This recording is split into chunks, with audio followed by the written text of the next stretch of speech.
41 Action News starts now. A big shopping event is happening today. It's a sight many of us haven't seen for months. Coming up, how organizers plan to keep everyone safe.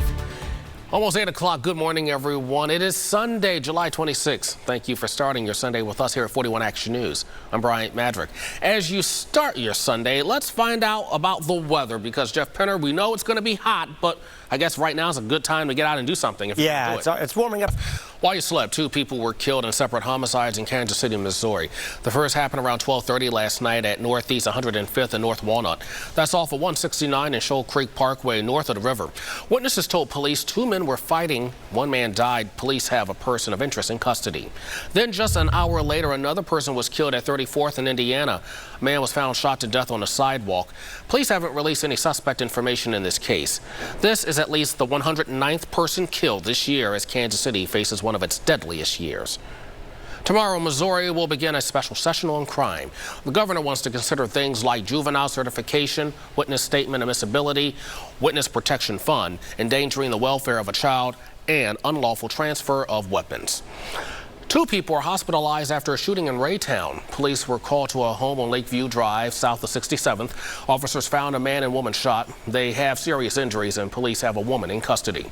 Also overnight, we learned of an officer-involved shooting in Raytown. It happened Friday after 5 p.m. near East 59th Terrace in Kentucky. Police were called to a disturbance involving a possibly armed subject. Police found the person, and shortly after that, one officer fired and hit the subject. That person has already been released from the hospital and into police custody. No one else was hurt. The officer in the shooting is on routine administrative leave. Also overnight, at least 1 person was hurt in a crash. 71 Highway was closed for about an hour at 22nd Street. We're told at least 1 person suffered critical injuries. We're working to learn more about all of these developing stories. Look for updates on the 41 Action News app and online at kshb.com. 1 person is dead after a boat crashed at Lake of the Ozarks. 4 others were hurt. The wreck killed a passenger on one of the boats. Another was ejected, but other people on the boat were able to save them. This is the 2nd deadly boating wreck for the Missouri Highway Patrol this year. A Lee Summit house party is the site of a new cluster of COVID-19 cases. The Jackson County Health Department says the July 10th party was full of teenagers. So far, the Health Department has identified at least 5 cases connected to that party. 41 Action News reporter Nick Starling went to the area and spoke to neighbors, furious about what happened. Action News. Well, tomorrow, the Jackson County Health Department is holding a special testing clinic from noon until 3 p.m. for anyone who attended this event. And let's take a look at the numbers right now. And in regards to COVID-19, new cases rose in both Kansas and Missouri. This week, Missouri set a new record with nearly 7,500 new cases reported as of Friday. The previous week's tally was less than 6,000. The total number of cases in the state today, more than 42,000. In Kansas, more than 3,000 new cases were reported as of Friday, but there were about 150 less cases reported compared to the week before. Right now, Kansas is reporting more than 25,000 cases. With many things closed or changing, we haven't seen a lot of big events. But this weekend, the Just For Her Expo returns to the Overland Park Convention Center. That's where we find 41 Action News reporter Jordan Betts live to explain how they are adapting to prevent the spread of coronavirus. Tell us more, Jordan. And it back to you. All right, look forward to that. Thanks a lot, Jordan.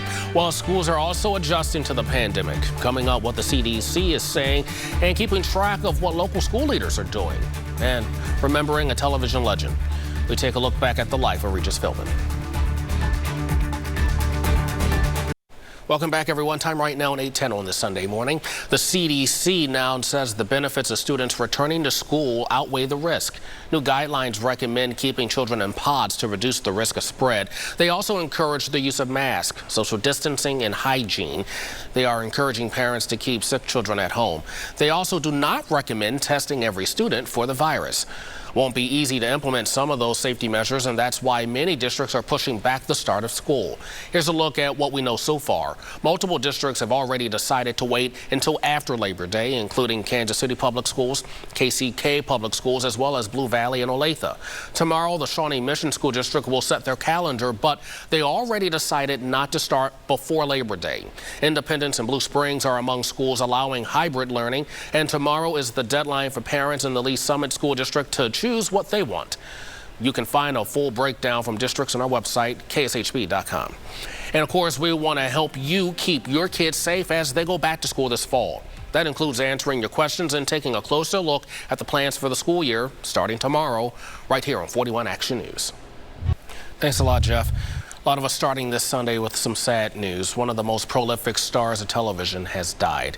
For decades, Regis Philbin was a key part of millions of Americans' mornings.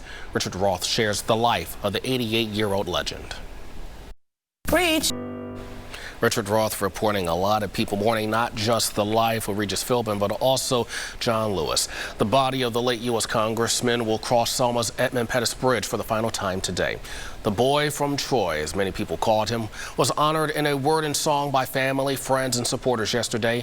Mourners sat socially distanced and wore masks. Later today, Lewis will lie in repose at the Alabama Capitol. He'll lie at the U.S. Capitol next week before his private funeral Thursday. While supplies are dangerously low, how the Red Cross is hoping to get more donations by giving you answers. Coming up.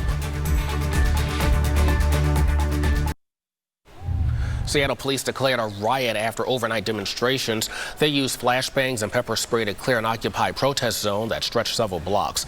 Rocks and bottles were thrown at officers and more than 24 people were arrested. This demonstration started in solidarity with one in Portland, Oregon, where people have been protesting the killing of George Floyd for 2 months. Here in the Metro, prosecutors charged a 26-year-old man with battery of a law enforcement officer after a protest in Overland Park started at Johnson County Community College Friday night to protest racism and police violence. 4 people were arrested, including 26-year-old Darian Richmond.